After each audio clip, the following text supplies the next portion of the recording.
That's Second. awesome. Yeah. 99% Right. exposing it to the other. Yeah, rec board and parking change. Yeah, That's not what I'm doing. We're doing it.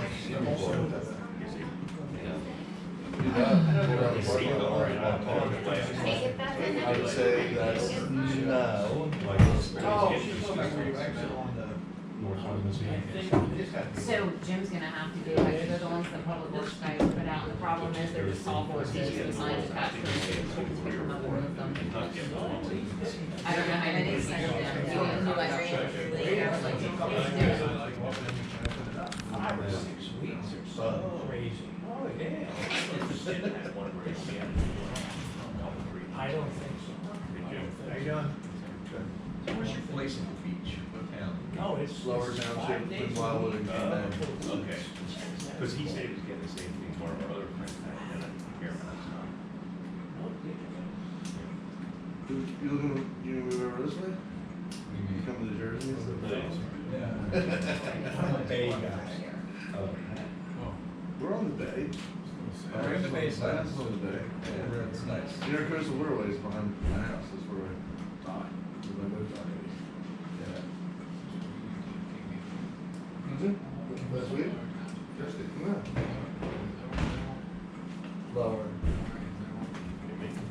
Lower, middle, and upper township. Like, part of them along the island, it's here, yeah, lower, middle, upper, really, the original Gateway County. Did we have a quorum with who was here? So we can go without Steve to start it. He said he'd be a couple of minutes late. Everyone forget what we used to say. We were just in a. Oh. Okay. I saw your email, Which one? the one you sent, I'm That was the assuming old that's- report. Gotcha. What was the question? And then we'll be on later today. Okay, it's 1 o'clock and Steve, come on in. Start with PennDOT? Okay. Come on in. Hang there with your compatriot there. Steve said he'd be a couple minutes late, but we have enough to get started here. So we'll call the meeting to order and roll call, please. Tom Boucher, Here. Dave Reeser, Here. John Woodward, Here. Steve Burner will be absent, and Tom Moll will not be participating. Okay. Excuse me, so, next on the agenda there is public comment from people here. Well, Chris, we'll get to Chris in a minute. And we don't want them for public comment, do we? They're on the agenda. Yeah, they're on the agenda. So that's okay, and then anyone else? All right. So, no other, any public comment. Then we'll move ahead here. Western Berks Water has a little update for us. Borough was recently notified that, till further notice, Suburban is doing the borough water sampling. It's that, because of our current employee problem, which is being addressed as we speak. But till further notice, the Suburban will be doing the water sampling, which I think is really good. Other than that, everything seems to be going well. Progress. Chris?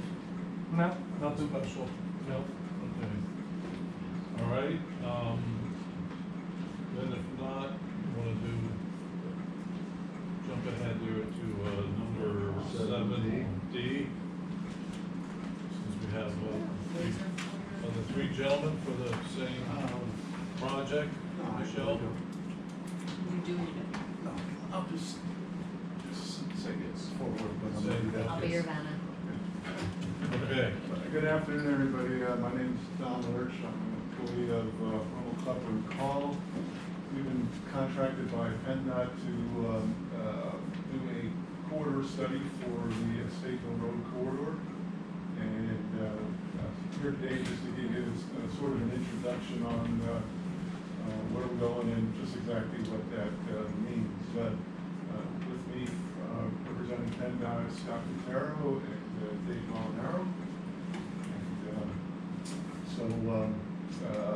Basically the project purpose is, you can read it there, we're going to improve the operational efficiency of the corridor, do that by reducing congestion, enhancing the safety, and also providing some continuity to the corridor for improved driver expectations.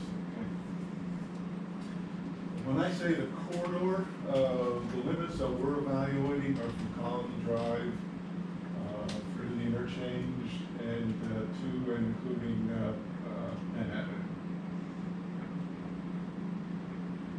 So what's the steps in the entire process? As I said, we are currently conducting the alternative analysis. We'll come through and we'll make some recommendations, present it to PennDOT, and they will select an alternative. We will, not necessarily we, but somebody hired by PennDOT will complete the preliminary engineering and then move on to final design. Now, while the final design is occurring, that's when the right-of-way acquisition process starts. And also, I missed a couple words there. Not the utility relocation itself, but the coordination involved in relocating the utilities will occur during the final design. And then when that's all done, we'll move to construction. The good news is that all those phases are currently programmed in the department's transportation improvement program. That's basically their funding plan for the next 4 years. That process has just started going through an update. That's always a sort of a moving target, I guess. Okay. So what do I mean by alternatives analysis? So the first component is the data collection, and back on March 3rd, we had a very good meeting with representatives of the borough, provided us with a lot of good information, answered a lot of our questions. We've collected the crash data for the corridor. I'll discuss that a little bit more as we move on here. We've collected a lot of traffic data, the volume, the turning counts, travel time, origin destination. Now, just a caveat to that is that, as many of you would anticipate, the volumes were down over the last year and a half or so for some reason. I don't know why. So we have compensated that by purchasing data from a company called Streetlight, and what they did was they have people stationed throughout the United States, and they collect traffic data by pinging people's cell phones. So they can tell where they started, where they went to, so we got that for the entire corridor, and we verified that with tire data. Tire is actually an abbreviation. That is traffic data that was just collected by PennDOT back in 2019. So took the two of them together, did some validations, and so that would be our existing traffic data. We need to evaluate what the growth data is and what the projections are. We've done some interviews, collected some information on how the corridor might grow, and the borough staff provided us with some very good information on things that are currently underway. We did a property matrix. We get the information, GIS maps directly from Berks County Planning Commission, and we plot that so we can tell where all the property lines are and who owns what. And we got all the utility locations. We get that both by doing conventional survey, and we do it by PA1 call. So we know where all the utilities are out there, both underground and overhead. So now we have all this information. What do we do with it? so we move on into the data analysis phase, traffic modeling projection. So from all the existing information, we establish a current year baseline. Then we project that out for a 20-year design life. So that's from an anticipated build year, so that is 2045.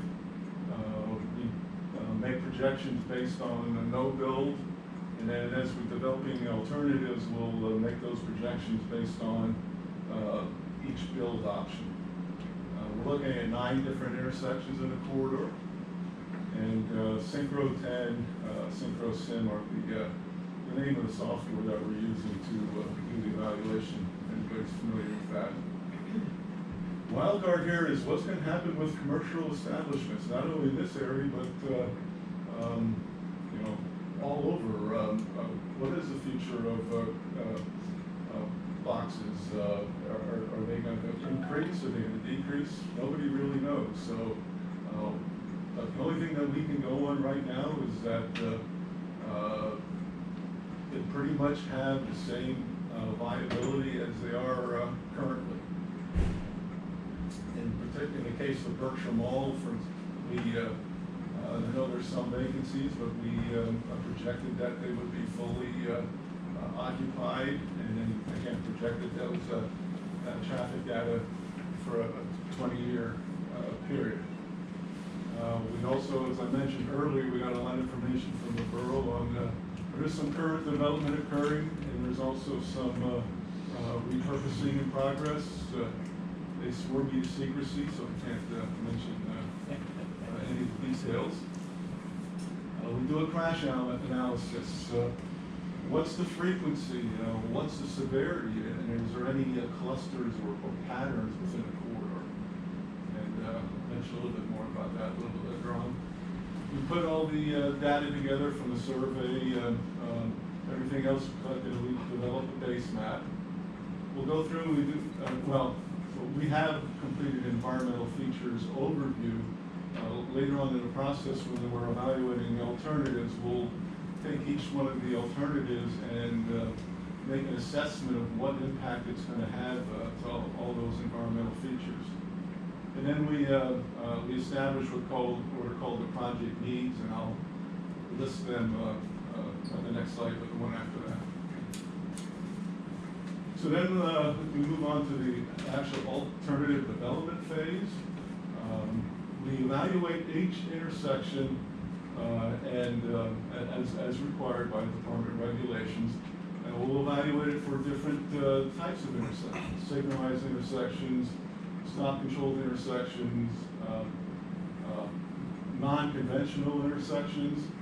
But one that's featured in all of them is the evaluation of a roundabout. So we will be evaluating roundabouts at 6 of the intersections in the corridor.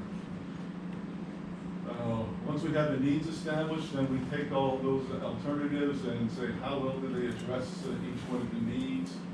And the needs we will prioritize. And then we also evaluate against what are the impacts. For example, just as an example here, say we put a roundabout in at the entrance to the mall. So what are the impacts to right-of-way? What are the impacts to the environmental features? And then we will produce a recommendation, and after the recommendation, we go through the process, and that process will eventually involve general public input. So this is an emphasis on draft because we have to produce a needs document which goes through a series of reviews. This has not gone through any of that review process, so emphasis on draft. In this quarter, the number of crashes exceeds the statewide average for similar roadway classifications. That probably comes as no surprise to anyone. There are crash clusters at certain intersections in the corridor. Again, because of liability issues and things of that nature, I'm not going to get too specific on identifying any of the particular problem areas that we found. The most common type of accidents are angle and rear end crashes. Now, that's indicative of a corridor which has a lot of congestion because people get frustrated, they're going too fast, the person in front of them stops quickly, so they rear end them, or they get frustrated waiting to be able to make a turn, and they turn in front of somebody and they get angled. So those two go hand in hand when you see that type of crash history. Most of the intersections are not an acceptable level of service at this point from what we've gathered so far. The travel time, the acceptable travel time doesn't meet what the expectations are, and we found that most severe is the westbound in the afternoon or PM period. A lot of the radii at several intersections are pretty tight, and they're inadequate for larger vehicles. Larger vehicles actually have to encroach upon opposing lanes via mix and turns. This is one of the things we discussed with the borough officials in quite a bit. The bicycle and pedestrian facilities, they're not inconsistent with what the borough has told us they would like to see.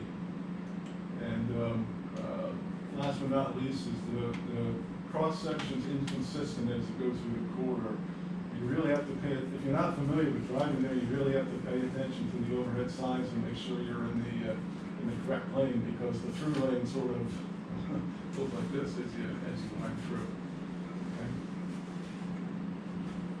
So what input have we had? We found out that we prefer to have sidewalks on both sides all the way through the corridor. Now, generally those sidewalks have a buffer between the curb and the sidewalk. The borough has a 4-foot preference for that. It says, indicated to us if that 4-foot buffer is the sole reason for causing impacts, that can be waived. We don't necessarily like to waive that at least too much, because you still need room to put all your signs in there, your speed limit signs and everything else. So still need a place to put those. One of the things they also mentioned to us is that if you get into a pinch with the number of the capacity going under the railroad bridge, right now there's sidewalks on both sides. Told us that there is a way to divert the pedestrians to arch under the railroad. For the bicycle continuity, they would like to be able to accommodate bicycles, so asked us if the shoulder widths could be at least 5 foot. We evaluated the potential to accommodate bus pull-off areas right along State Hill Road, as opposed to right now, from the input we got from Barta and Snoopville, was that they do their pickups within the parking areas. Found out there is an issue with flooding on the railroad tracks, and that infiltration in this area is problematic. To prefer best management practices which do not focus on infiltration. Told us that there are sinkhole issues, particularly on the western end of the project limits. And if the preferred alternative is a signal-based system, they would like to see a demand responsive adaptive signal system. Basically what that means is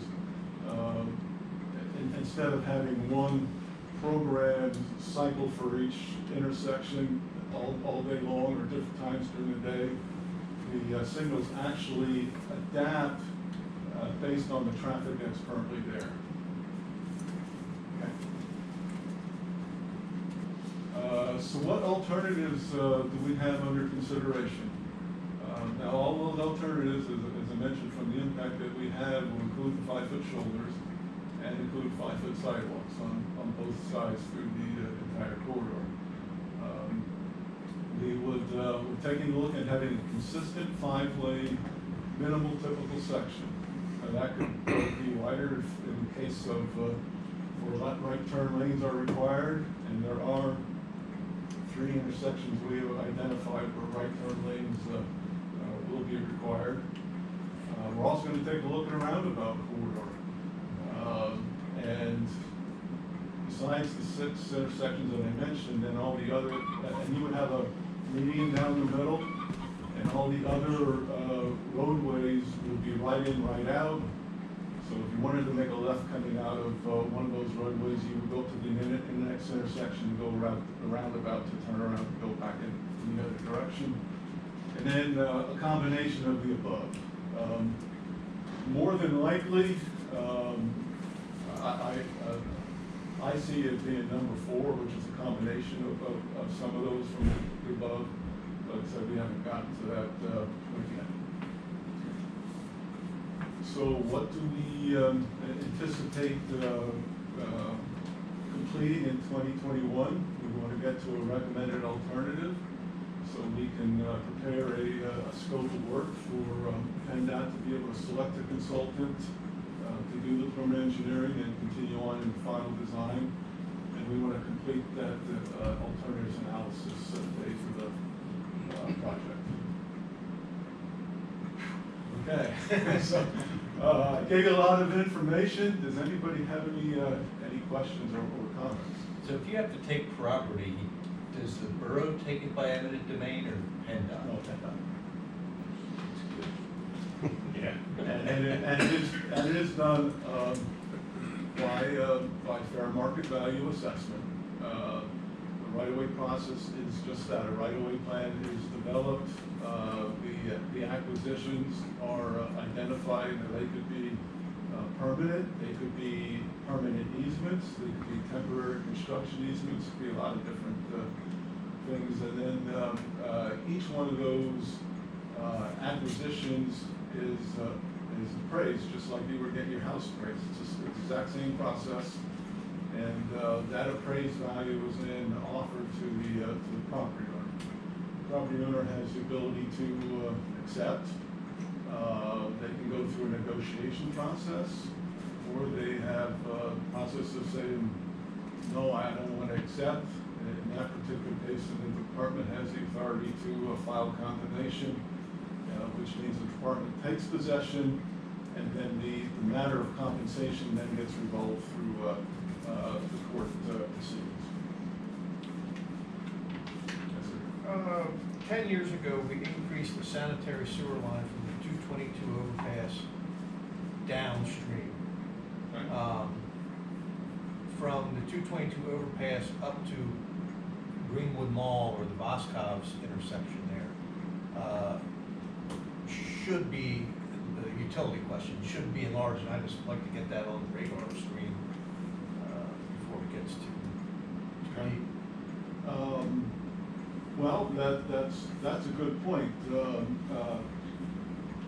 Generally, what they like to do, or generally what we like to avoid, obviously, is to build a new facility and have utility companies come in within the next couple of years and tear it back up again. So that's a good point when we would get into the preliminary engineering phase to make that known, so that there can be a cooperative process, so that the sanitary sewer work is done first, obviously. Just to clarify, you're saying you go up to Colony Park Drive. Colony Drive. But we had a major sinkhole right before that, where that Grove Denver is, and it involved the water authority also. We spent quite a bit of money on that to support our water line. So that is part of this project, just to clarify. I'm not. What, this? That area. That area. That area, Yeah, not, yes, yeah, not, yes, not, okay. yeah, the area, yes. Well, remediating the sinkhole, if could be an issue also. And what will happen in the area of karst, which is sinkhole prone type of underlying systems, we will include a special provision in there that if sinkhole work is uncovered during construction, contractor then has the ability to go in and remediate it. It's generally done on like what they call a PDA, in which you put in a certain dollar amount, but it then basically it's negotiated between the department and the contractor like through a force account basis. But PennDOT would be responsible for that cost. If one opens up during construction, yeah. After the analysis is completed on the alternatives, but before the alternative is selected, will there be an opportunity for discussion with the borough? That's, I'm gonna let Scott actually answer that. I anticipate that to be the case. Yeah, I don't see that being an issue. We'll coordinate with the borough. So is this being paid by PennDOT completely? Correct. And what, I'm not following you here, but there's something about 2045, what was that about? Oh, 2045 is, well, let me back. Every project that PennDOT does, they try to design it for 20 years into the future. So, it's not built in 3 years into the future, it's obsolete. So the design year on all their projects is projecting that the volumes are gonna be 20 years into the future. So you expect this to be done in 2025? Yes. 2025. We might be. Or later.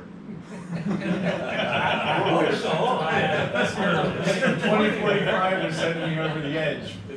2025 seems a long way away, but It's not. it is really not. I mean, with so much unknown with right of way, utilities, environmental, I mean, they're the three things that hold you up. If you need a permit, right of way delays, or utility, delays, I mean, they seem to be the three hangups. But in terms of planning, it sounds like by the end of this year, we'll at least know what the final design looks like for the most part. It's our goal to have a recommended alternative by the end of this year. So when we get to Colony Park, or Colony Drive, we go back into the funnel again. You know what I mean? This is really Yeah. great, and everybody's anticipated fixing this all up, and then we get to Colony Drive, and it basically jams up again.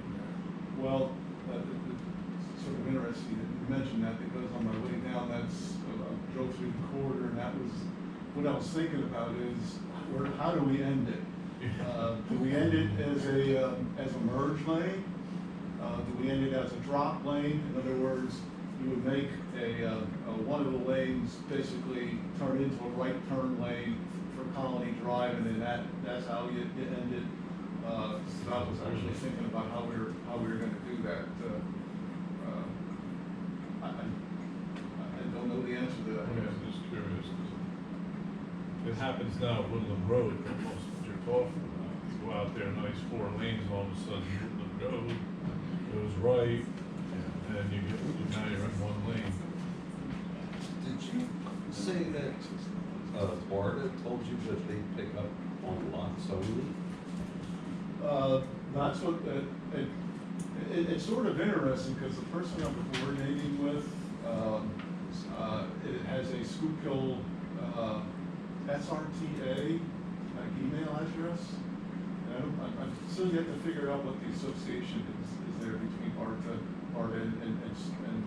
but we have got feedback, and they said that they do not have, pickup along, They stop right at the entrance to the mall.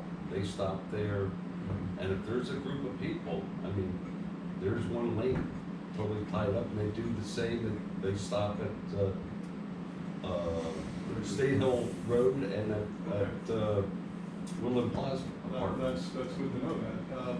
And we have done some initial investigation into having bus pullover facilities. So in that particular case, you would have to have an area where you would actually allocate so that the bus would get out of the travel lane to stop.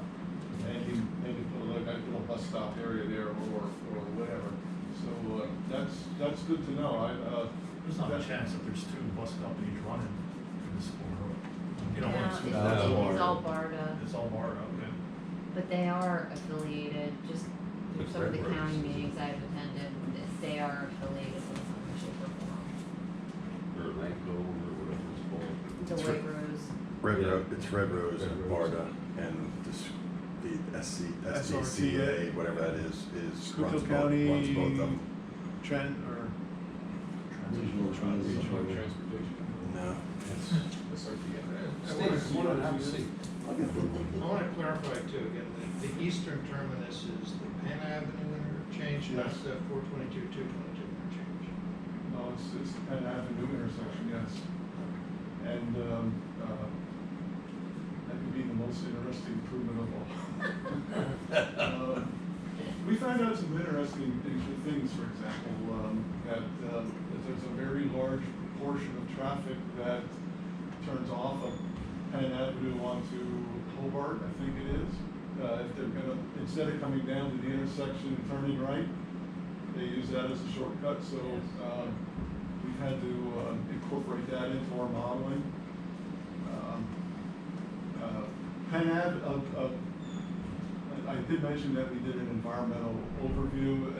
As you might imagine, in a corridor like this, which is heavily developed, we don't foresee a large part of environmental issues, except until you get down to Penn Avenue, because then you start running into some historic properties. So that could be the most interesting part of video design. We don't have that, do we, historic properties? I mean, we don't have a historic district, but somebody could still place the property in the historic register, that has nothing to do with us. You have some individual historic properties. PHMC The requirements. old Borough Hall is a historic property. Yeah, the one by Tillman. And the church owns it now. Okay.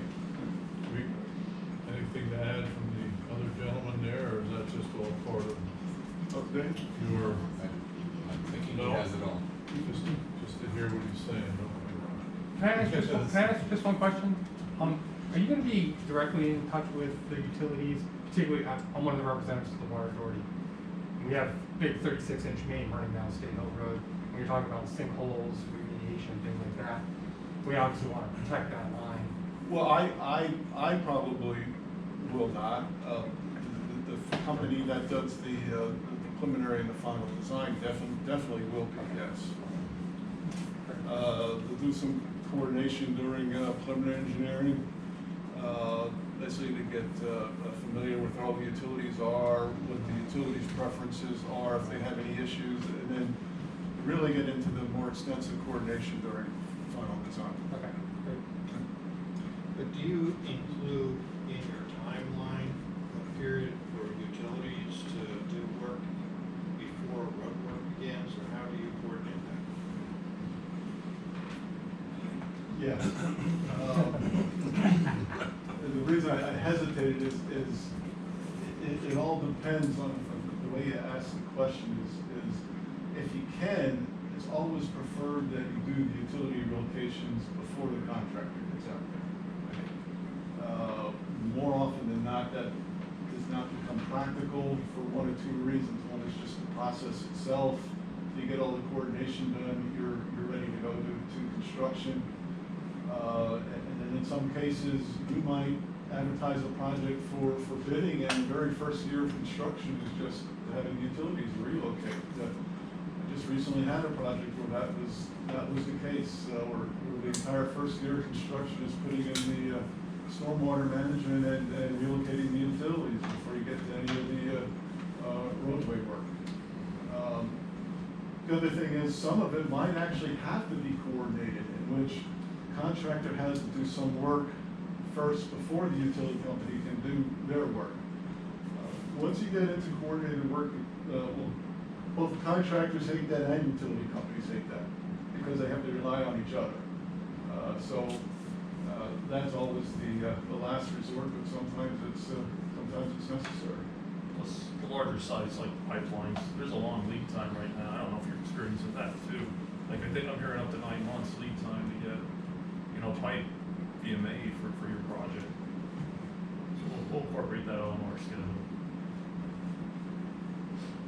When's that gonna subside? I knew I'd probably be in the stock market, right? Have a crystal ball. Okay.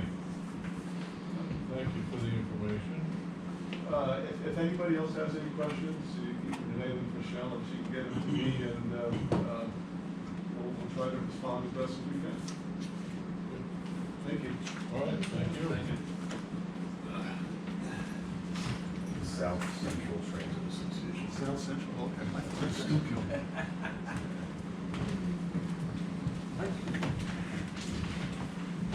All right, okay, moving on, then we got, zoning and codes information there. My report's pretty self-explanatory unless somebody has any specific questions. You may notice there has been a plethora of zoning hearings, and that trend continues in the month of July. There's 2 hearings not on this list. Well, first I'll give you an update. The June 23rd hearings for the Wyomissing Hills Elementary School, the relief was granted. Same for the property at 715 Lake Avenue, the relief was granted. There are 2 hearings on July 12th. The first is for the Panda Express for signage. The second is for a residential property. And then the hearing for 1041 Burn Road is continued to July 14th. And I've since received 2 more applications for other hearings. So people seem to be wanting to continue to make improvements, whether residential and commercial. A lot of times zoning relief goes along with that. To me, that's a good sign. People are continuing to invest in the properties. So again, unless anybody has any specific questions as to my report or the attached supplemental reports, that's all I have. Just under the enforcement activity report, have any of these when it says like NOVs are set, or there was no activity during this report time frame, does that mean that they've been cited, I guess? Or went to the DJ already? Or I had a meeting with Glenn on Friday. There are a bunch of properties on this list that, yes, we're about to submit citations for. And has anyone recently been, I'll say, fined? I just submitted a whole host of citations in the past 2 weeks. I'm gonna say I probably filed close to 10. The majority of them, off the top of my head, were for rental permits, or lack thereof. There was one, I believe, for trash and rubbish. That went to the DJ? Yes. That was 1743, right? He's still within the compliance sheet. He's still within It's the. getting worse, I mean, they got more crap in that trailer. Fill it up before it goes. I don't think the trailer can move. Before I lose my train of thought here, the Wednesday town and gown meeting, I'm not gonna be there. But at the zoning hearing, which Chris and I wanna know, was it, the additions to the elementary school and high school, are they driven by programs, or are they driven by enrollment? And if it didn't come up, just. So you want me I'd to like ask that find out, question? Yeah, Okay. that's all I have. Steve, you're gonna be right. As of now, yeah. Okay, so I might be there by myself. Yeah, I think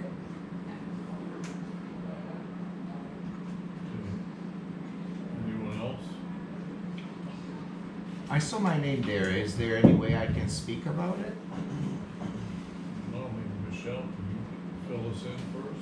The only update I had from Craft on Friday was that they were contacted last Monday by an attorney representing you. Correct. Glenn returned that call and has not received a call back. You are well outside the compliance time period. At this point, to not cite you would be treating you differently than other people. So yes, I was prepared to write a citation against you this week and file it. As far as I know, they've been playing phone tags. Glenn said That's he fine. returned the call on Tuesday and has not heard back since. That's not what I have. I'm sorry. Can I speak about the situation? Because I did not know anything other than the initial complaint, and then discussed with the lawyer, hired the lawyer. Well, if you can give us the executive summary in about 30 seconds or so. Sure.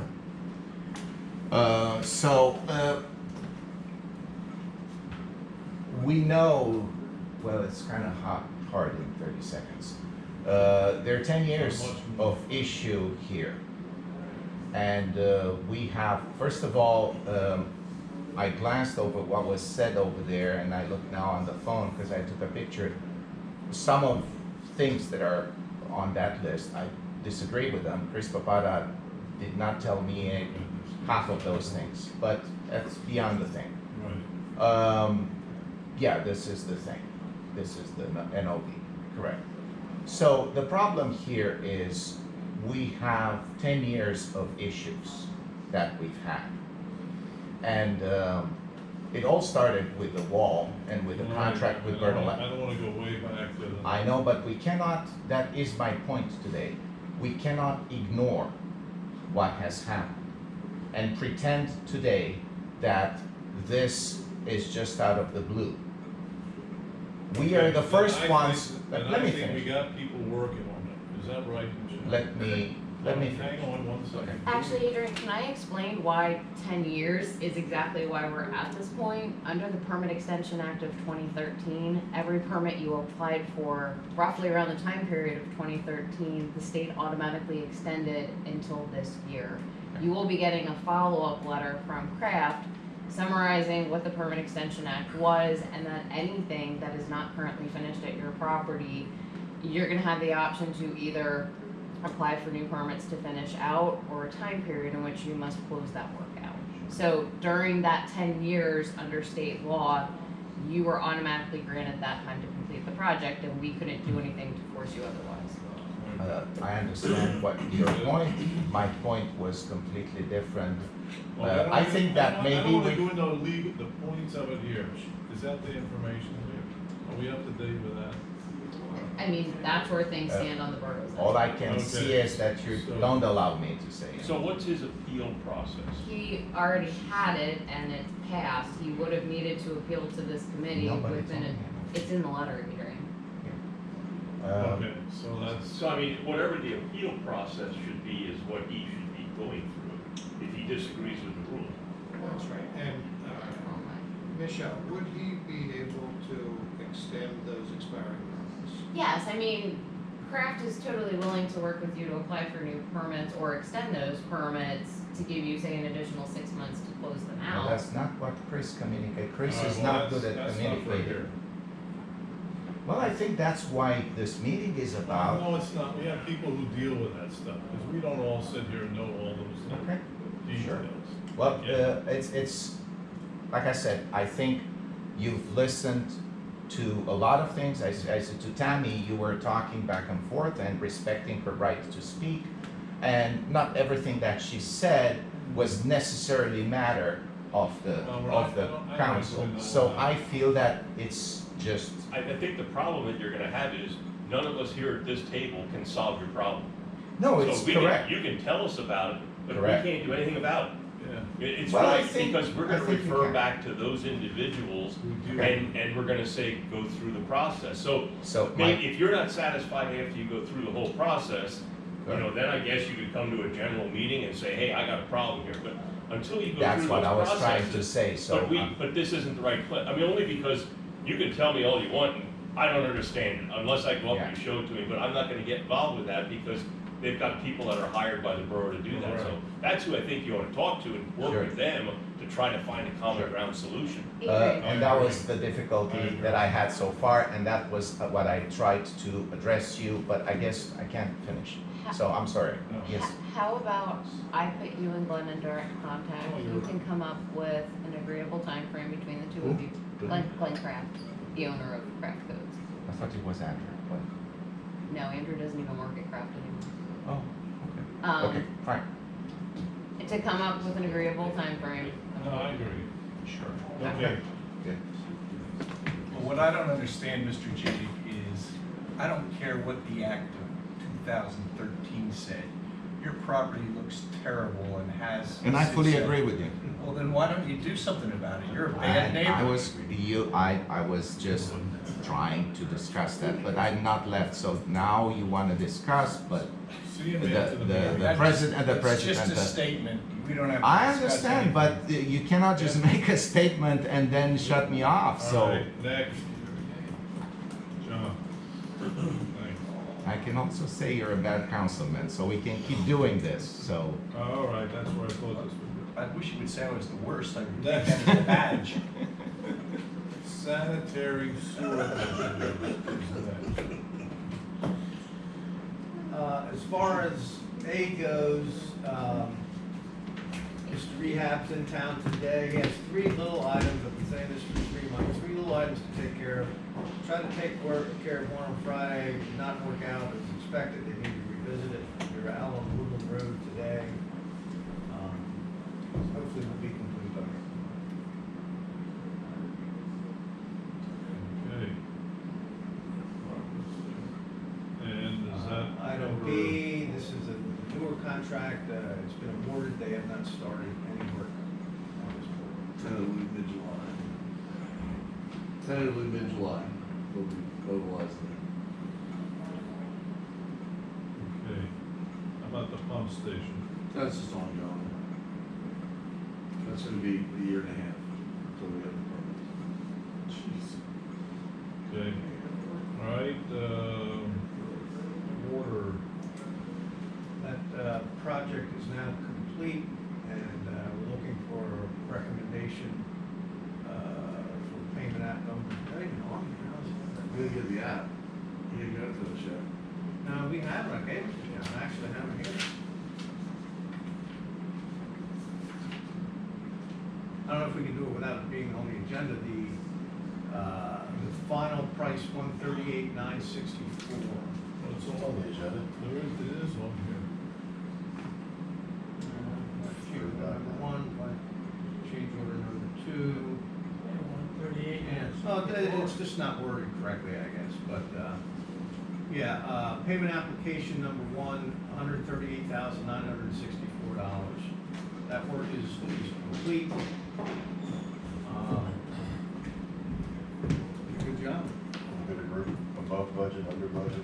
It was above, the bid price, most of it due to, final restoration. There was a long joint outside of the trench line, and it just made sense to extend the street repair another 2 feet to get to that joint, or it would fall apart next year. Then we added that hydrant. And they were, But it was well below the original budget. oh yeah, it's still did it like, it just, So what are we looking at here? Payment number 1 is. payment number 1 and final, $138,964. Okay, so what's the one above that? That's not, That's what it was with change order. You number approved 1. change order number 1 at the last council meeting to take it to take the contract from 118,710 to 132,720. And since that, the final, change order 2 is our final closeout change order that we always do for actual quantities of work, taking 132,720 to 138,964. so action is just on the final payment there, Chris? And change order number 2. So change order 2 was not previously. No, and it just It's the rectifying change order based on the bid quantities versus actual quantities at the unit prices. We do that on every job so that the closeout when Phyllis gets audited, it matches the bid. Budget was 160. So the only thing we need to vote on is that. change order number 2. I would vote on final change order number 2, final contract amount 138,964 as one motion, and then if you want to pay it, as a second. So 2 motions. For the change order and then the pay. Right. Okay, so, are there other questions about that? Now I'll look for a motion first to make the change order. We need Yeah, I'm two just, separate hold on, I'm ones. not. I need 2 separate motions on Can I ask a question on what's in front of us right that. now? Go ahead. That's sewer. Oh, That's fine, I can't understand it, it's not. Yeah, because this job I believe was budgeted 180. No, this is one No, fifty-seven. this is the one that put you 157. Right. Now I understand it. The original contract was 97.7. We did change order number 1. And then we did this final change order. The which is- original contract was 118,120. 118, 120. Oh, that's right, that was before we added the alternates in there, correct.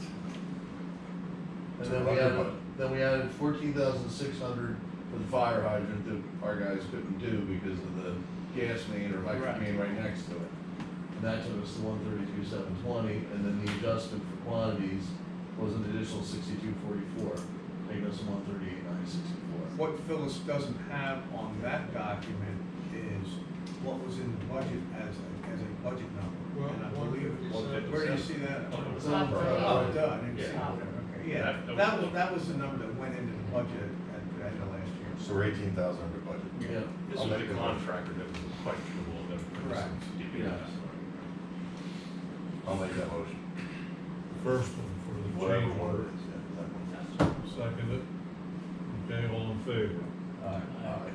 Okay, and now we need a motion to make the final payment. So moved. And a second, Second. Dave, seconds it. John sent this to me this morning. Yeah, yeah. Any other questions before that? You guys okay with it? All in favor? Aye. Opposed? Okay. Oh, yeah. Paying I think it's- 138,964. So that's last week. So Streets. Well, I have one more water item, Go ahead. kind of doubling back to this, the Western Berks sampling. We actually have an agreement with Western Berks to pull our samples, and then they take them to Suburban Labs to get them analyzed and get reported in the DEP. As I understand it, this Western Berks will not be sampling our water for maybe a year, from what Matt's told me. And we may have to get with Chris a little bit, maybe need to get an agreement with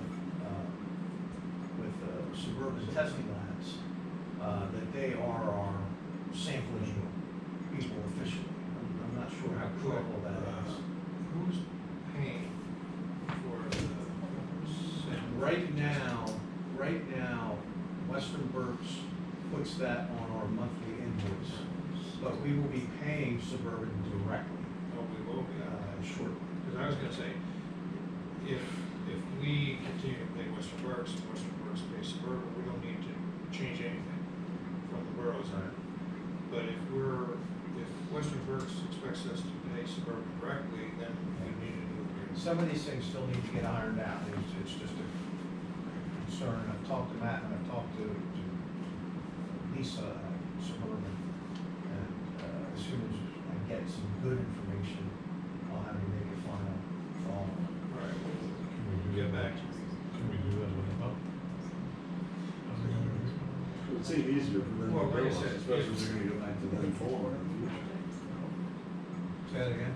It would seem easier for Western Berks to just bill us for the Suburban charge of taking it and testing it, if in some time we're gonna go back to them taking it again, rather than having I that contract. can agree for a with year. why change it. The only thing is, the way it was set up on the bill is one of the Western Berks employees would pull the sample.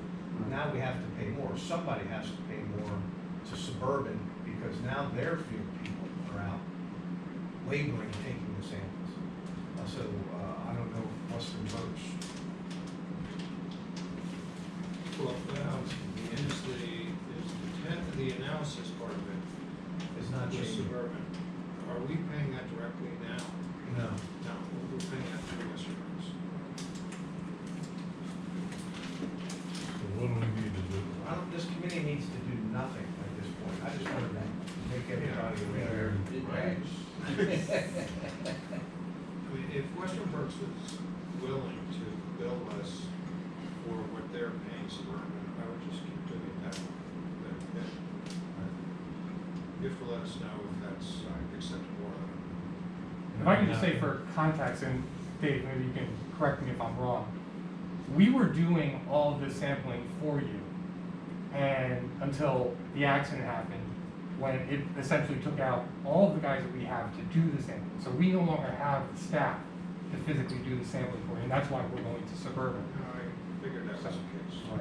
Yes, because of the accident. Yeah. And how often do we do that? Well, it's weekly, but some weeks are heavier, some weeks are lighter. There's a whole DEP schedule that being followed.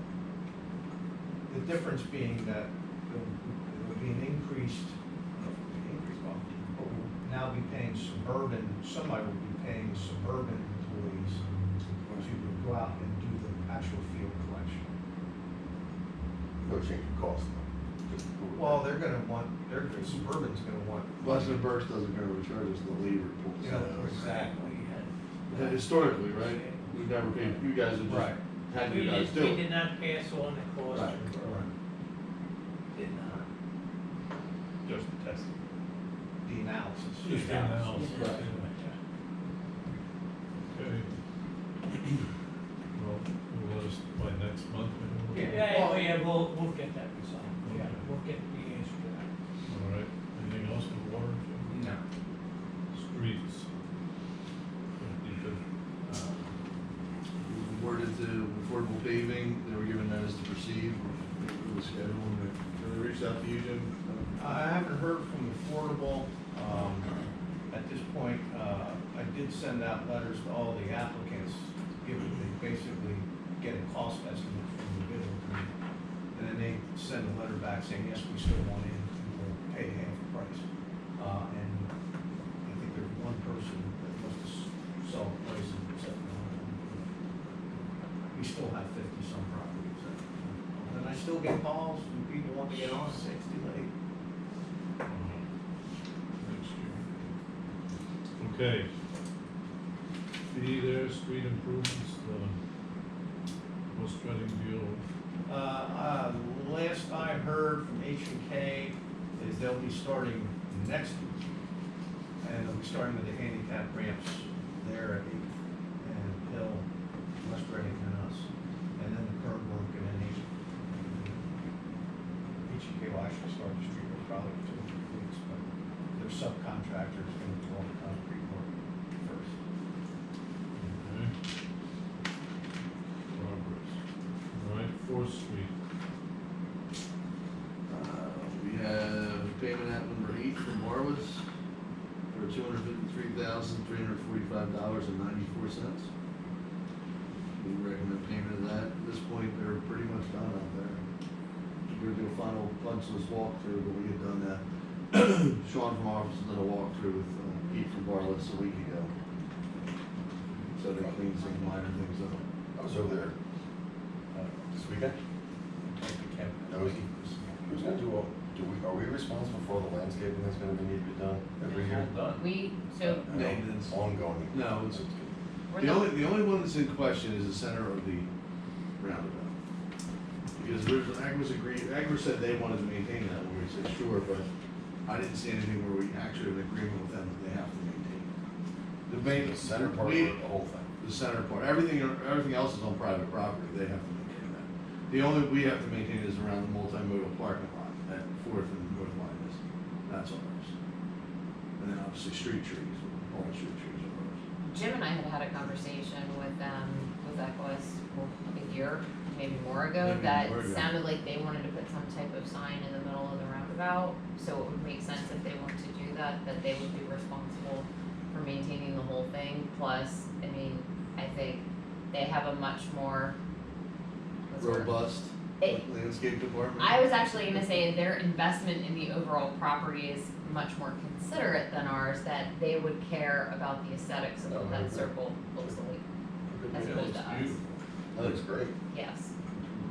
So what, it would be a Looks like it's sign gonna that cost says extra go this for way or some that way time. for whatever, or just Nothing. an introduction, like a welcome sign kind of thing, or what, or you? Some type of monument sign, like, welcome to Innovation Way, or whatever they're calling the whole park. Innovation campus. Is that what it is? Yeah, I thought maybe that was in the dedication of the road, Chris, when I flipped through that last week, I didn't see that we covered that. I know that Jack from Equus had indicated they wanted to maintain it, so I think probably worthwhile to get some type of agreement if they're gonna do that long term. just so 10 years down the road when Jack's not here. Or if Echo sells it. Or right, or if Echo sells it. It's our right of way, but if they want to maintain it, I would say, sure, let's get something in writing from them, agreeing to maintain. I just don't know why they put 3 trees in there, roundabout. Won't that affect the sight lines? The trees are roundabouts. Excuse me? A lot of The trees are on the roundabouts. sides. Mostly shrubs in there. Yeah. Just flowers. I need a motion then to pay application number 8. So moved. Just to be noted that we're $21,000 over budget. 21 over. So moved, I need a second. Second. She was on the other. John, Popped it down and over. any other questions? I don't think we planted big enough trees. That was a joke. All in favor? Aye. Opposed? Okay, ayes have I have one other street item before it. you. Go ahead. 2022 streets. Historically, before COVID, we were always in the $1.5 million range for streets. 2020, the COVID year, 0. This year, 389,000. As I look at what I want to propose for next year, I'd like to get back to at least proposing in that $1.5 million range. And before I go and me and Jim go through that practice, Right. are we wasting our time looking at $1.5 million for street work or not? Some of them are falling apart. Yeah. Bad. Some of them are getting bad.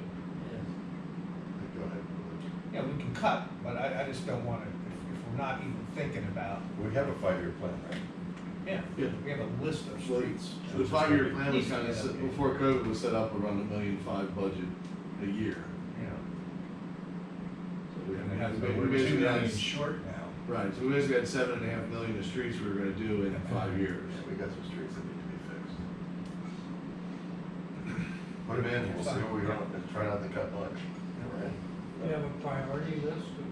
yeah. Yeah, No, it's always every year, depending Oh, on things, yeah. it's changing, but Yeah, I some- already have a pretty good idea. some what move I'm up the gonna do. list when winter hits them harder than others. Some that are coming apart. Okay, Right? Catch them before they fall apart totally. all right, Cambridge Avenue, the stream. I don't think it's on hold until we. Well, this is all the PennDOT, where we have to go, you heard him mention that they have to do it, we have to do it because we're using that 633,000 in grant money, so we have to go through PennDOT right-of-way clearances and environmental clearances for all those projects. Including the Wyomissing Creek pedestrian bridge, which is the next. So you may recall, I think I sent that out with the email last week about the Ped Bridge being closed. PennDOT gave us an approval to do the expansion of scope. Instead of using the money for 4th Street since we didn't need it, they gave us approval to do it for the 3 stormwater management projects plus the Ped Bridge. But like Jim said, you know, same way I had to put that RFP out for engineering, there's a whole checklist of things PennDOT requires when you're using their money. To tie into the Wild Creek Ped Bridge, Colleen's on vacation unfortunately until July 5th, but one of the first things I wanna do when she returns is pin down an anticipated grant contract execution date with her for that PennDOT grant. You know, what does PennDOT still need from us to get the ball rolling, that we can get those funds, that as soon as the time period rolls around, that we can actually replace that bridge in November, we're ready to do it. No, it won't be this November. Yeah, because Why it's not? gotta be built. It's prefab.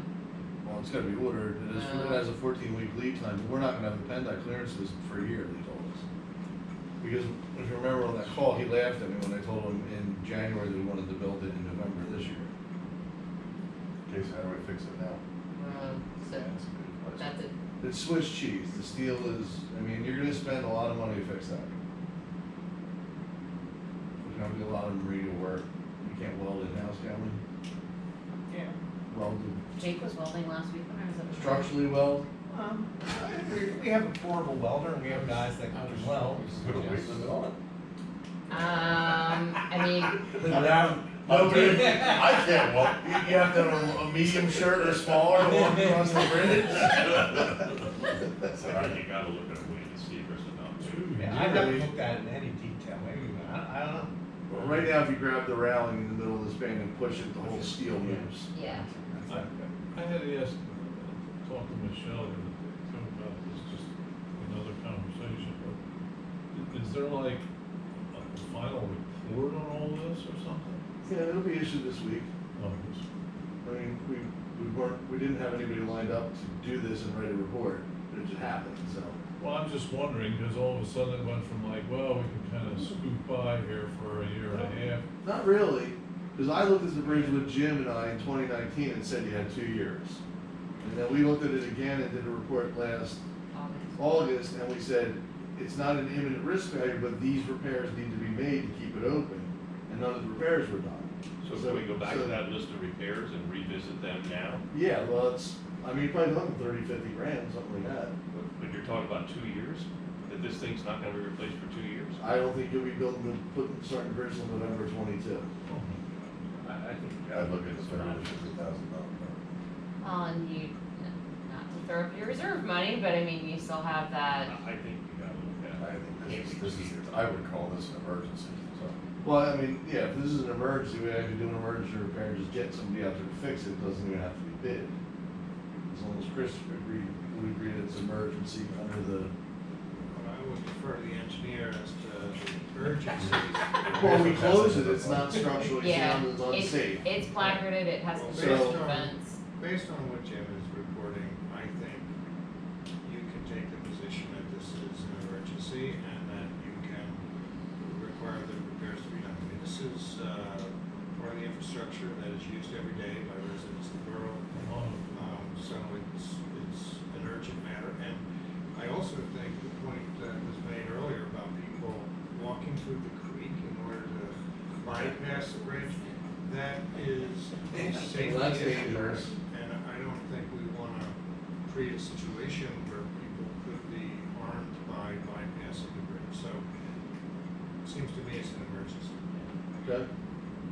If that's the case, we can. Close to 30. I'm not the one building it. It's funny, as I'm reading my lunch news on my news feed, there's an article here, and I just read it before this meeting. Why does it cost so much to build things in America? And it's not labor, and it's not materials, it's the archaic grind of bureaucracy, Oh, yeah. Regulation. administration.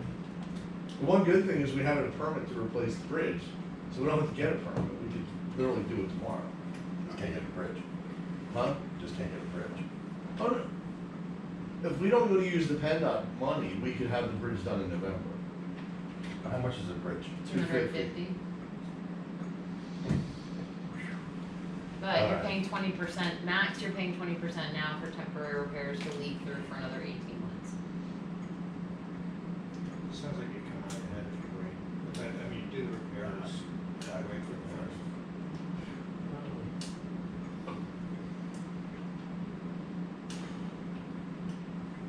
So do we need to make a motion on that? Yes. Why don't we get somebody to look at it and Right, well, what I look at the what I cost would of repairs? recommend is, and well, We're picking numbers out of the air, here. Let's look at the numbers. right, I just asked Dane before he came here what he thought it would be to do 10, he said 30 to 50. Why don't we let him sketch up what he thinks it will be and get a contractor's price on it?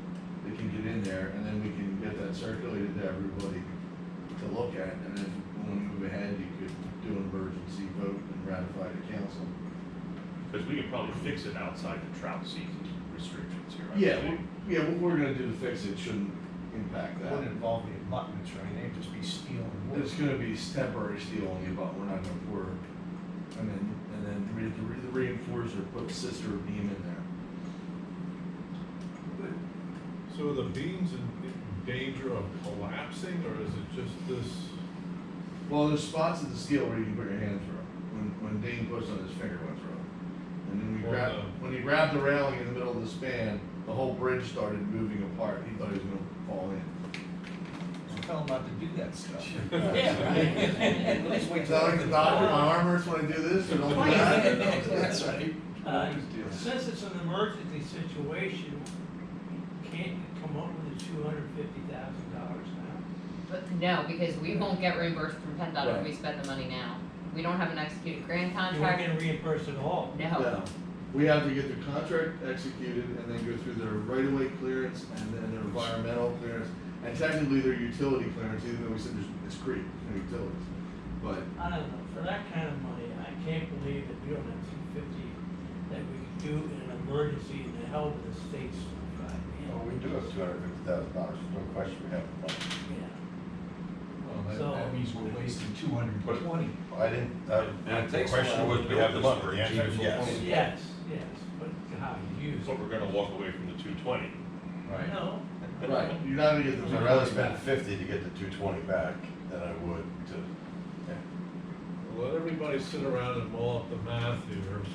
Well, what- The old math, and we'll let you get some information to us. Well, do we want to give them a number, if it's under $50,000 or some number, to go ahead and start the emergency repairs like Yesterday. July 2nd? That's a Friday. To be done by the Well, fourth. we would still. If you have it need to done by the ratify fourth. it. Yeah. Even if it proceeds as an emergency, council's gonna have to ratify it at the council. No, they're not gonna get numbers and get somebody to do it before the next council meeting anyway. Yeah. Why not? No, my plan was trying to get somebody to do that. That's really? 2 weeks away. I mean, I doubt we're gonna get anybody to start this week with the holiday. Yeah. But I was gonna try and get the sketches out this week, prices back Friday, and try and have them mobilized Tuesday. Well, and frankly, that proceeding on that schedule is consistent with characterizing it as an emergency. I mean, if you can put this off for weeks, it's not an emergency. Well, the council meeting would only be another week after next. Yeah, it's the 13th. Right? Jim, just Yeah. something to keep in mind too, we have, and they don't really do construction like that, I don't think, but we have an emergency contract with them for utilities with Slough. But I don't know if that's not their, That wouldn't have been my first call for this. it's not their, I wouldn't, that's, Unless he needs it's to more for cover it. utility emergencies, you know. How about numbers and come back and circulate that for everybody and. We don't want to give them a number that we can, what, I can go on? Sure, go ahead, you're the finance guys. What do you want? Guys, I Well, like the the 30 two of number, you. I like the 30 number better than 50 number. I like 25 better than 30. Okay, go 25. I'm not gonna tell them Go the number. 25. I'm not gonna tell No. them what we're approved Well, for. I mean, Just realistically, can you do it for less than $30,000? What if they come back I gotta- with- Remember to get prices. Yeah. Okay, so Get I would, yeah, I would say if it's under 30,000, you can pretty much go ahead. Get 'em to do That, it. I'm just, if it's over 30, then we Certainly need more don't. discussion before it can go forward. Steve? I was gonna go higher, but I was ready to. Reinforcements, they're gonna leave it 30 seconds. So we don't need, he wouldn't need to come back to anybody to say that. If it's under 30, Jim is authorized to get the work started. If And it's then back and over, sign the if it's contract. over 30, then we need to talk further about it. And whatever the decision is now, it has to be ratified at the council Get meeting. the easy part. Okay, you got it, Jim? Under 30, get the contract to Pat and get them out there. Over 30, get it to everybody. And we vote on it. No matter what it is, we gotta vote it council. Well, you ratified it. $18,000 we were under budget for the water project. Have Phyllis move that over into that public safety fund that we had. So that, Can you move money from water fund to general fund? Yeah. no, it's not a water fund, it was a reserve that was created. It wasn't for it, it was from the regular budget. All right, well, we got a plan. I think, right, Michelle? But I'll go there to was two too first. many people calling. Commingle funds. Well, I think it was, wasn't it? 18K. Yeah. That's where So, but I mean, it was, that wasn't from the water fund. I have no I idea. don't think so. Well, if it was putting in a water main, chances are it's from the water fund. I thought that was liquid fuel. No, We don't use that was some fuels for construction. We got a plan. We got the plan. If possible, Michelle, if Keep not. moving. And I will tell you, Dane's estimate was, right when I got back to the office, I said, they're gonna ask me how much to reinforce this thing. How much? You got 30 seconds. And he went 30 to 50, I said, okay, so. Tell them 30. I hope he probably went on the high side.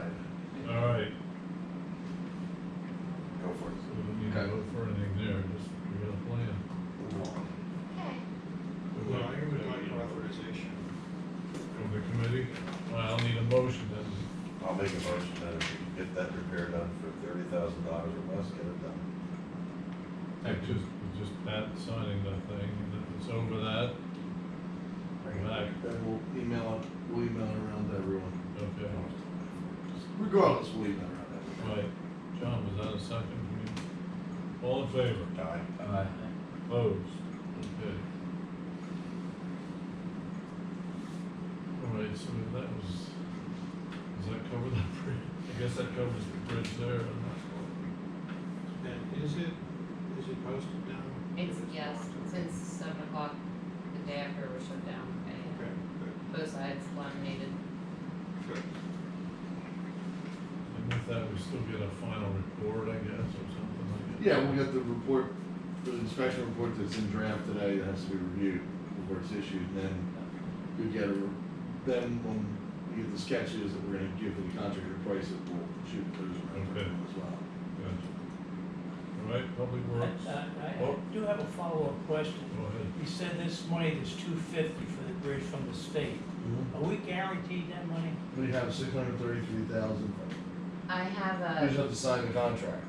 yeah, I mean, I have a letter from PennDOT, basically, I gave them a overview of the 4 additional projects outside of 4th Street, gave it to them for their review and approval, and I have a letter dated December of 2020 on PennDOT letterhead authorizing that expansion of scope subject to, and yes, the Ped Bridge is one of them, So if we meet all the conditions, we'll get the money. yes.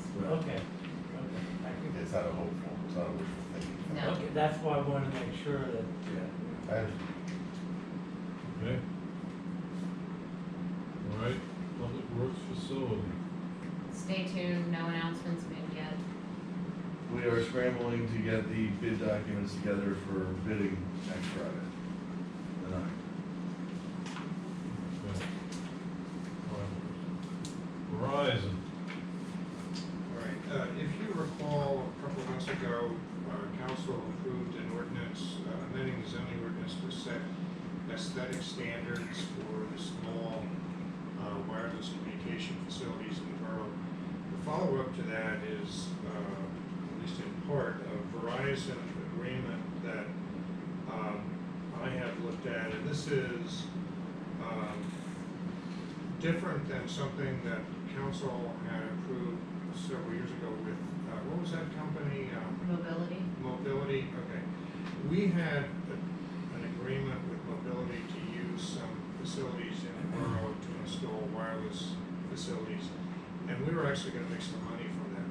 Subsequent to that, the FCC promulgated some rules that's really curtailed our authority to make any money from these small wireless facilities in public right-of-ways. So the agreement that we now have before us from Verizon is consistent with those limited FCC rules. So basically, the use of the public right-of-way and the installation of these facilities on public things like borough-owned streetlights will generate $270 per year per streetlight, and only $100 initial application fee if they put it on somebody else's facility within the public right-of-way. It's clear to me that the FCC wants us to help get this kind of equipment installed. I think it's more or less a public service to allow this kind of stuff to be installed. You know, in my opinion, we did the best job we could with the aesthetic regulations so that these things will blend into the architecture of the community. But it's not going to be a money-making operation for the borough. I'm recommending that you approve this. I think that it's essentially the best we're going to get from one service companies to allow the installation of this equipment in the borough. But it's up to you whether you are willing to accept this. If, based on our regulations that are in place, aside from this agreement, if we don't agree to this with Verizon, they will still be able to go to, PP&L or other companies that have facilities within the public right of way, pay us a token fee and get a permit to install them on somebody else's facilities. So they gave us a list of about 6 different installations they want to do in the borough. 5 of them appear to be on borough-owned streetlights. So if we do this agreement, we're gonna get about $13.50 a year in income from the installation, which, you know, maybe will cover our out-of-pocket expenses for having, you know, Jim and Michelle make sure that everything is okay. Is this the one where we tell them aesthetically what it has to look like? And Yeah, we did is that there in the another zoning ordinance or something? regulations. Oh, that's. Yeah, I mean, so the zoning regulations are in place to make sure that it looks as good as it can look. This is an agreement that authorizes them to install these things in the public right of way, including on a case-by-case basis with our agreement on borough streetlights. But they have to comply to the zoning ordinance. They have to comply to the zoning ordinance and to this agreement. But this is only for Verizon. There could be others who would come in and propose to do the same thing, but they would need to have a separate agreement. Okay, so we need, So my recommendation is that you recommend the council this agreement. I'll make that motion. second? Second. Dave seconds. Okay, all in favor? Aye. Opposed? Okay, thank you. All right, the Stonehouse master plan. Michelle? Bear with me while I pull this up. The file size for this PDF is rather large, and as Tom can attest from our meeting on Friday, every time I try to, it freezes up my computer. So hold on 1 second. Which is why I didn't have it pulled up in advance. While you're bringing that up, I'll just add one extra thing with that. While we're talking streetlights and stuff, who do we contact about, like, that streetlight in the middle of the block that came down with that tree is still out? PPL. Is that contact. over and over again? I mean, how long is it gonna take? Long time. A long time. Well, I'm just curious. I mean, I'll tell you what. If it's a street, Long if time. it's just the light itself, the fixture, 2-3 weeks. If it's a pole, It's the arm and the light. I'm just curious. I was surprised I at don't how know, one but it street takes- light out makes that whole block look dark. Real dark. Especially with the trees. Yeah, I mean, it went from like, maybe sunlight Where's that one? We can make it across my house, Oh. 1,500 block. Right. Often. I mean, I don't know what, I can only assume this is what's going on. Do they still make that mast arm? Like, how long is it back, or do they have to weld it on, or they have to buy a new pole? It just goes on and on. Problem is, you can't, you don't have another contact. Everything, every person we talk to is awesome. wow. We report things to PPL on a weekly basis, in some fashion. No, but just the light out's a little different than the whole Right. arm. I mean, I get that, but I was just wondering what progress it was. It's already now it's months. And we don't get they don't give us updates. And we can call again and try to find out, but.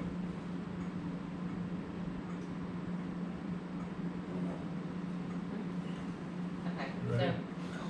so bear with me again, I hope this doesn't freeze up my computer. So I believe you're all aware, the borough had contracted with a company called Architera to do a master plan for the Stonehouse property. Architera started that master plan study in 2020. has not yet sent us the final master plan report, but has sent us draft versions with multiple recommendations. In reviewing that report with Dan Macrina, our immediate area we wanted to focus on was the area of biggest liability to the borough. So any ADA or walkway improvement, just look at the areas down there, some of the tripping hazards, the non-ADA compliant areas. So I went back to Architectura and asked them to break out their recommendations for walkways, ADA upgrades, handrails, guards, etc. into 4 phases. Phase 1, as you may recall, and is what you're actually looking at on the screen right now. So phase 1 involves some type of ADA parking area up along Parkside Drive North, in kind of exploring what other options were out there for ADA parking. Instead of this parking lot, I also talked to Architectura about doing some type of curb bump in this vicinity, doing angled parking, and we could actually get up to 25 parking spaces in there. It would also be about $3,000 cheaper than creating this parking lot. But in some way, shape, or form, parking along Parkside Drive North, ADA, and possibly other just off-street parking is part of the overall process. Item 2, ADA access to the tennis courts. Item 3, adding some additional ADA parking spaces down at the existing lot where the Pedbirds that is currently closed is located. And then item 4 is ADA access to the gazebo. Also, as part of, that's all of phase 1. Ballpark cost is about $98,000. That is what we have gone back to DCNR. Instead of the $60,000 you awarded us for the Berkshire Heights playground, can we instead use that money towards this first phase of the overall project?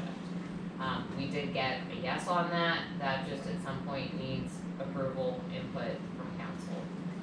Phase 2, and keep in mind phases 2, 3, and 4 is what will be, we actually have submitted a grant application for the 2021 round of DCNR funding. So phase 2, item 1 is remediation of asphalt paving in the area by Old Mill. If you're familiar, you come across the bridge, and then our pool property's right here. So remediate that asphalt paving, replace the wooden bridge that crosses the creek. This green area is that new trail section the Parks Department just replaced in the past 2 weeks. Do a boulder wall to stop the erosion along the path edges. And then remediation of the wooden bridge that's on the east side of, not pointing to the right area, east side of the duck pond, and then also remediation of some other asphalt paving. Total for phase 2 is roughly $100,000.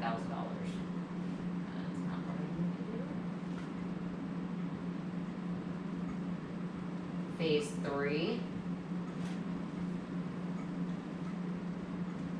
is to install safety barriers.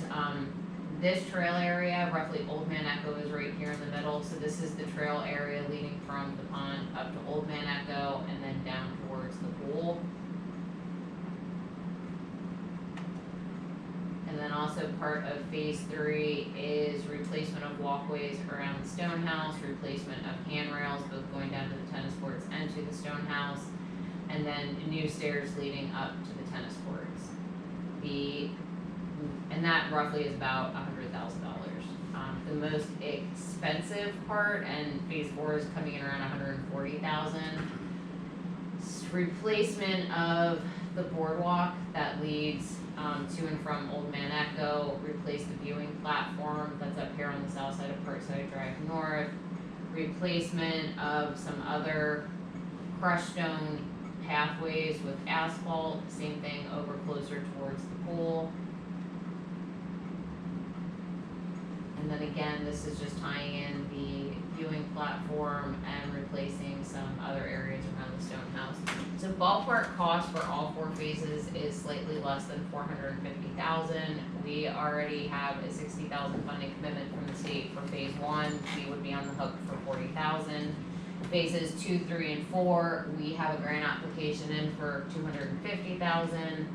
The reason I asked Arcturus to also break these phases up is assuming the state does next year what they did this year, which is give us partial funding, we could do 2, 3, or 4 phases at the same time. So there's a lot to digest in these plans. I'm gonna take this to the Park and Shade Tree Committee as well as the Rec Board for input onto, is there anything on here that they would like changed? But in the meantime, this is the general gist of what's been submitted for grant funding. I, again, just need approval sometime in the near future from council as to accept the 60,000 for Berkshire Heights and put it towards phase 1 of this project instead. So the parking spots that we're talking about, whether they're just a bump out and angled or Here. the ways, oh, yeah, that one. Mm-hmm. They'll be for anybody to use, they're not all. That's an handicap option. parking? David Horn from Arcatera is telling me if we went with angled parking on Parkside Drive, he thinks we could get in up to 25 spaces. That would look better than parking. Yeah. They would not all need to be ADA. We could probably get away with 5 to 7 that are ADA and the I balance. gotta tell you, my days of using the Stonehouse for kids stuff is over, but I can't tell you how many times I saw people jump out of a car. I mean, if there's at least some angled parking, it's gonna be safer for kids, snow sledding, all that crap that they do there. Angle parking versus the parking lot. Yeah, Yeah. I think if we get more spaces doing angled parking, I'm all for And it. it's cheaper, Okay, I'm even better, more happy. not by much, but One thing too, I don't know if it could be, it's too late to incorporate it into here or not, but I'm assuming Old Man Echo was built in the 30s, I'm gonna assume that. And we just spent a few days there, just from the beating it takes from the stormwater, stones come to dislodge. And I don't wanna say it's seen its end of life, but even, it's 100 years old and it's not gonna last forever, and it's a big structure. that is part of the overall, keep in mind, these are just the walkway recommendations coming out of this plan. If you look at everything from, like, I know you looked at the street bike issues and some of the other stuff, we're looking at between $3 and $4 million in improvements, to do everything that's coming out of this master plan. So again, we focused on immediate, what is the biggest liability concern to the borough? Walkways, ADA access. Let's start with that and start chipping away at that, and then come up with a 5 or a 10-year plan in conjunction with what the 3 committees weighing in on it want to actually see done to start getting it all completed. What do you think we could do about that? Just make it a one big cement patch? Somehow you have to slow the water down because it's coming down. Way it does. steep. First of all, get rid of the path taking people by that giant stormwater structure. It's not Niagara Falls, you shouldn't have people up there with all the water. So how did we get from 440,000 to 3 million? So the walkways are just part of the overall master plan. There's also things we could do to the stream, there's things we could do with invasive species and native plants, there's things we could do to the Stonehouse building itself, there's things we could do for Just make it a clear path. The- See down Old Man Echo? this area for where people sit during concerts. I mean, there's multiple Like have an different parts observation of area the with study. camels. So the Kids circulating used to go in fountain there, is it being man, considered? yeah. I'm sure that's why that gate's I was over checking there. Circulating fountain, that's the first. You put the gate on? there. No, I used to call To it. keep all the algae off the bottom of the pond. I don't I have had no idea the what it final was. plan yet, so I mean, I When is that can't. coming anyway? If you Google Old Man Echo, it takes you there on the map. Is that right? Yeah. No, I mean, I thought you guys were COVID joking to about some it. I walked extent over, Googled it, and took me right to it. kind of put things on hold, but no, we're, I believe, about 90% of the way complete in terms of payment, so I would expect the final reports coming soon. I hope so. I really think we ought to see the whole thing before we say anything, although we have some ideas here. I had, Jim, you had a point a couple, I don't know, several other times that you've mentioned that isn't in this, I think is a major concern, is the water that we use for the pond.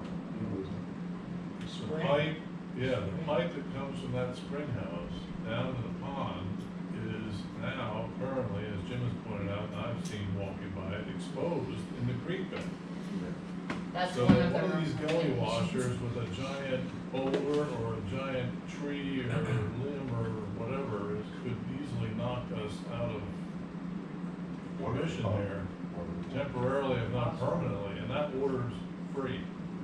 It's very unusual and it was done many years ago, Why don't obviously. you make it a grassy knoll?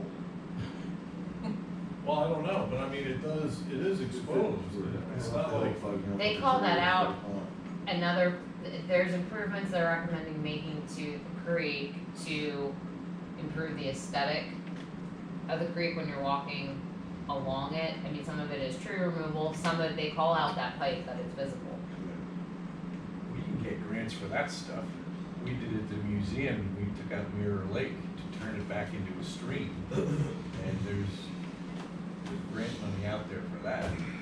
There is, a lot of it's under the same program we're already going after, which is DCNR. Gotcha.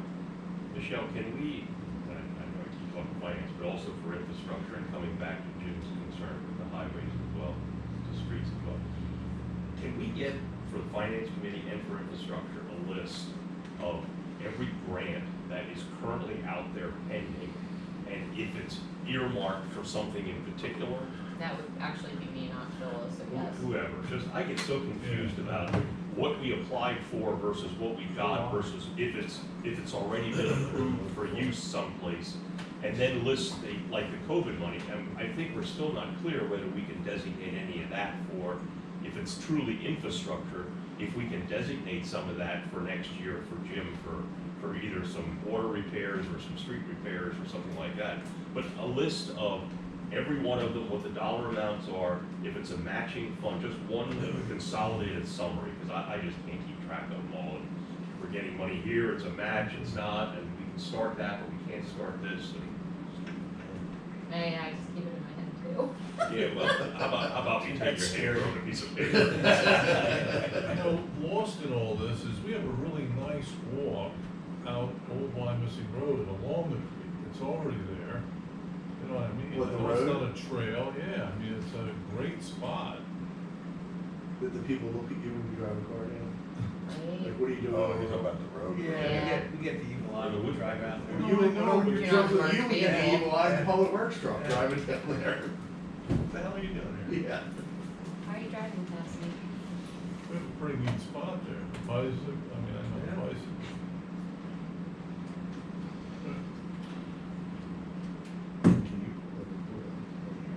So we'll wait for, we need a final report and we'll digest some of this stuff that, Tom, here's the structural report on the bridge. oh, just coming in now. We got here at 2:06. 33 pages long But if you zoom into the, just like, in the photographs. well, just get down to the recommendations, and like number 4 is where it starts, what he's saying we need to do temporarily, right there. 4 through 9 is what we have to do immediately to open it. Great. Well, that doesn't look like $30,000. No. No. It looks like No you did way. it Friday. Ever the optimist, do you? Yeah, this could be done. I'd like to get some Okay, super- Saturday be fine. Sure, Get sure. super- Sunday morning at 8 o'clock? Yeah, 10 minutes. Looks at the money pit, 2 weeks, $2,000, right? It's a rotted wood one, it's gonna get an unrotted one, how hard is And and unrotted steel, put a. Grind put a- it. I think Home Depot has all this stuff. Well, where's the number on there? It's not. It's not. This is just. He's just telling you what, we would give this to a I've already, contractor. to I've give us already to. emailed the contractor and sent him that, trying to meet him out there tomorrow. Maybe we can have the Boy Scouts as their fundraiser, instead of doing it around the pool, the pond, have people go down. Pull off wooden planks. No, just use those rafts to come down from like the pool parking lot down, so they can hop out there, they can port. Out there. All right, good. We'll have it. Well, that'll speed things up. Okay. I'm telling you that if you ever wanna start cleaning those trees up along that walk path, that just paths, you can can get a million of these things at the school, we put these kids down there, they need things to do, and they need the volunteer time. Give them 100 yards and say, cut down, these are the trees you can't cut down, the big ones, only little ones, cut them down. Am I correct, we need a DEP I could permit always to go use into the kids creek just to for remove any any tree that's thing. fallen into the creek? It's a stencil endless. No, if it fell in the Don't creek, dump the trees in the creek. died and fell in the There's creek, or all fell off kinds the of tree, you can places remove it. you get involved They used to with. But if somebody put it there. But it can't be down in the water. I don't know if she's still there. Brenda Phillips. Yeah, if it's in She's the still water. there, Is she? yeah. she's What good about the lady. rest of the, along the baseball? Like, Right the thing is, can you remove it without disturbing the Don't, stream? I'll tell you that. So Unless you have a I'll giant tell you claw that. If machine. you're going in to pick it up with a backhoe and a chain, you're just gonna So look straight up, it's it'll be fine. If you're gonna try and drag Well, it it down. sounds, it looks good. We got Jim to agree to chop it and throw it back over. Okay, that's good to know. The parents offered to do the rest of the whole way down, the whole way down the thing. And if there's a question, you can always have Dean come out and he'll, if Because there's they're water paying flowing, someone to he'll do be like, it. yeah, just do it. Fair. Okay, like, at some point, you can't fix it. Man, they have to wait. This century. They started July 1st, I because didn't the think budget's so. numbers next Oh, year. this decade. Okay. Never mind. It doesn't look good, does I it? know it does. All right, last item, I think, graffiti. So, for those of you not at economic development last week, Phil Work from West Reading came to talk about graffiti and his overall concerns. To make a really long story short, I went straight to the source and contacted Kevin Barnhart and said, hey, what's up with the county's graffiti abatement program? So, he's coming back with a let's make a deal to have the county reinstate the program with no cost to the borough, Wyomissing or West Reading, if we are willing to find a home for everything listed on this inventory list. We got So a lot of roads that do that. there's, and I mean, I don't know if Dean Murray copied everybody when he replied, but it sounds like West Reading has some potential space to house this stuff too. So there's 2 Ford vans, there's 1 Ford F-250, and then there's all of this, you know, chainsaw, power washers, paint sprayers, garden rakes, equipment. If between the two, I'm sorry? I think it's all on the trailer. No idea. One of these screwdrivers, that's getting really detailed. Yeah, well, I mean, I guess they did Seven inventory. flash shows. What's up with the graffiti? No, they want us to store. The city has a road. No, but I mean, the whole rest of the town. Anyone happening here? So what do you want, what's it called, and complain or say, can you get rid of this stuff, I guess? Possibly. Well, Michelle and I get emails from Phil. I get text messages So- at 6 o'clock. So I'm gonna just throw my 1 cent in on that. And the thing of it is, he was at the meeting the other day and he said, you know, if you get the graffiti removed in 1 or 2 days, there's only a 10% chance it'll come back. Yeah. If it lasts like 6 months or something, Yep. there's 80% chance it'll come back. Yeah. So I think we gotta do it. Oh, no, It's also an economic development question. Sure. We don't wanna have these people Well, spending and then- millions of dollars developing over there at the BF Yeah, and have to look at So- that stuff. So we own that barn that I didn't know we owned, that I think someday we have to do something with, but that is a long way down the road. There's room for 20 screwdrivers there. There's room for 20 screwdrivers, but not much else. Somebody doesn't know what it's called. Can we get that stuff on microfilm? That's a whole different world, let's not talk about it. There's a whole building full of paper. Yeah. Barn owner. The barn. he said Barn, something the old about road. that. Being a park barn. Yes, no, not that part. No, Barn. the old Other road, barn. right back The other to part. the One near architect. Masonic Goodman house. Barn. Is that how it's Goodman? Yeah. It's not just paper, it's all of our legal files from the hills and pre-Chris. Think about getting those So he files. said these 2 communities use it the most, I'll say, or almost all of it. But, and it wouldn't be fair to the rest of the county taxpayers, but aren't there lots of things they do that we don't get? Well, it goes all, so keep in mind, prior to me contacting Kevin, the takeaway from economic development is both municipalities were gonna be willing to absorb some of the cost of the county reinstating the program. We didn't vote on Keith had, I think you made the recommendation to send a letter, one, strongly, Suggesting they reinstate the program. yes. it. And how did that not pay? I mean, I agree about the economic thing. We wanna keep looking good in this side of town, provide provides a lot of stuff for this county, from West Reading all the way out through Wyomissing, Spring Township. There's a lot of stuff going on there that's good for this It's county. Third and Spruce equipment inventory, is that Third and Spruce in Reading? Yeah. Yeah. That's where their garage is. Yeah, that's the one that's collapsing. But what's that stuff got to do with graffiti? This is what Push they, mowers. It's the, take care of us, we'll take care of It's all you. in the trailer, it's not the information office. Oh, really? This is. If it wasn't for the first six, if it wasn't for the first 6 to 7 items, keep in mind, this is Doable. between us and West Reading. So West Reading's already indicated they have some space to store some of this stuff too. So I mean, I think it's just, We'll do everything after 8. we'll take the generator. Sure. What's a hot gas I center? think it's generator. They spelled machete wrong too. It produces I was center. wondering if I said he's going to. No, What happens then with liability for all this? that I was gonna ask Chris. I'm assuming if we move forward with this, there needs to be some type of agreement between the two parties. Well, they should have a lease. I mean, if we are storing it in a borough facility, we need to have a lease, even if it's for $1, and they need to insure their property, which we insure those. Okay. Can that go in a trailer, Pat, this kind of stuff? I think it already is. Every time I see the county and the abatement team, it's basically that F-250 Super Duty pickup with a large white trailer on the back of it, and I swear, looking in the back of it, you see most of that. I can't believe they have 20 screwdrivers in a box. So you think this is all one I think big maybe machine? I'm Well, wrong, that's a but different I story. think it's a towable trailer that they have this equipment in, maybe 2 towable trailers. And it's towed behind these vehicles. can we clarify that or find that out? Yeah. It makes a difference. It could be stored outside somewhere. The trailer could be You second can in store line. it outside, also put it out behind the garage. That's what I'm thinking.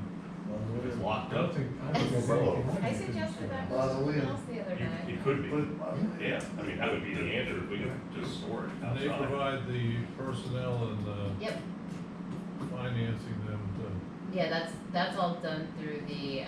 ACP. Well, yeah, the adult probation office. Their wage and all that stuff. That's all they No, do. we gotta get rid of the graffiti, so if it takes a matter of storing, we can Oh, store it. Yeah, if it's Gotta in a go. trailer, because I'd be worried about if it wasn't in a trailer, A, where do you put it? B, over the course of a year, now 2 or 3 items are missing, I know how that goes, you know. But if it was in a trailer, That would be graffiti on the trailer. That's irony. But if it's locked up and just parked in the Right, parking right. lot down in the shop. Behind the fire company. Okay. Pursue that, I guess. That's good. Okay. Because we gotta get rid of the graffiti. That's gotta go. Yeah. They practice that. And the next thing was, you had said there was some question with Norfolk Southern having issues of getting on their property or something? So the answer I got from the county was they're not entirely certain that they have permission from PennDOT or Norfolk Southern to go on their property either. We don't care. Yeah, sure. Yeah. Cause my first question was if we would Our decide to do problem this is they're in-house, big, let them do could that agreement or approval from Norfolk Southern and PennDOT somehow be transferred to the 2 municipalities? And the answer I got was, we're not entirely certain. We have that ourselves. You know, they have it somewhere. And Well, just they not have an where it actual is. team that's doing it, they just don't have any place to store the equipment. Is that Well, the where team we was, come down? the team was shut down during COVID I for 2 reasons, understand. COVID and a retirement. They've been retirement. talking about bringing it back. But they don't have a place to store the equipment. Correct. I think what she's referring to is getting on those properties if there's graffiti on the property. Yes. Not the storage. Right, but if we're not the ones owning the property, it's not our problem. Correct. Unless others object, I just pursue it. Let's see what we can do. Find out if it can always store it outside, Yep, locked up and stored. yep. Okay, Go in the sea container, not The highway, the little power plant. any other items of? That's the last thing on the agenda. Got anything else, Michelle? Some kind of building, Nothing? you can slide it in, I'm sure. It's usually just going late. All right, meeting adjourned. Stay cool.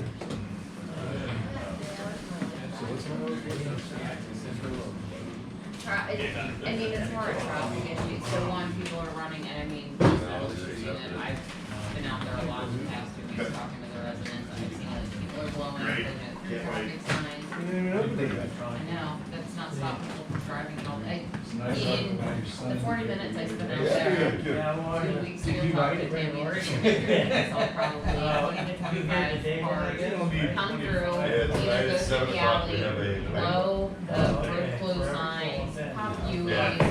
stop signs. Ready to go, cutting back the next Yeah, that was one. great. Or getting out, or moving them, Yeah. use that. Sure is. Sure. Selection this one.